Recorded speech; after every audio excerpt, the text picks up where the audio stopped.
માહિતી સ્ત્રોત એટલે શું? માહિતી મેળવવાનું સાધન. માહિતી સ્ત્રોતના કેટલા પ્રકાર છે? 3. પ્રાથમિક માહિતી સ્ત્રોતનું ઉદાહરણ શું છે? આત્મકથા. દ્વિતીયક સ્ત્રોતો શું કરે છે? અન્ય સ્ત્રોતોનું વિશ્લેષણ કરે છે. તૃતીયક સ્ત્રોત કઈ રીતે કાર્ય કરે છે? સંક્ષિપ્ત માહિતી આપે છે. પુસ્તક કયા પ્રકારનું સ્ત્રોત છે?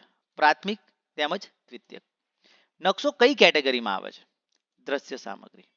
વર્તમાન પત્ર કયા પ્રકારનું સ્ત્રોત છે? પ્રાથમિક. ગ્રંથ સૂચિ એટલે કે શું? પુસ્તકોની યાદી. માહિતીના સ્વરૂપ કેટલા છે? 2. પ્રિન્ટેડ અને નોન પ્રિન્ટેડ. ડેટાબેઝ કયા પ્રકારનું સ્ત્રોત છે?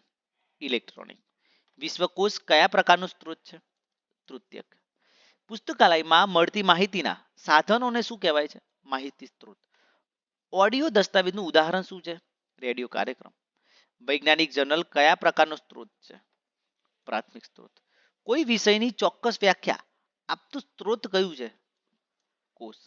ડિજિટલ માહિતી સ્ત્રોતનું ઉદાહરણ કયું છે? સીડી રોમ.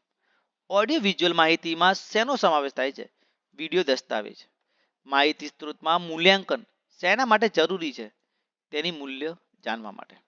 અભ્યાસ માર્ગદર્શિકા કયા પ્રકારનું દસ્તાવેજ છે? દ્વિતીયક. અનુસંધાન અહેવાલ કઈ કેટેગરીમાં આવે છે? પ્રાથમિક કેટેગરીમાં. બિન મુદ્રિત દસ્તાવેજ શું છે? વેબસાઇટ છે. એબ્સ્ટ્રેક્ટનો ઉપયોગ શેના માટે થાય છે?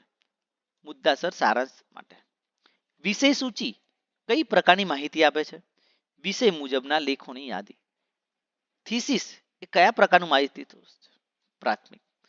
માહિતી ફોર્મેટ તરીકે માઇક્રોફિલ્મ કઈ કેટેગરીમાં આવે છે? માઇક્રોફોર્મ. અનુવાદિત ગ્રંથો કયા પ્રકારના સ્ત્રોત છે? દ્વિતીયક. વર્ષપત્ર શું છે? વાર્ષિક માહિતી ધરાવતું દસ્તાવેજ. વેબ પોર્ટલ કયા પ્રકારનું સ્ત્રોત છે? ઇલેક્ટ્રોનિક. મૂલ્યાંકનના માપદંડ શેના માટે ઉપયોગી છે? વિશ્વસનીયતા અને યોગ્યતાનું નિર્ધારણ કરવા માટે.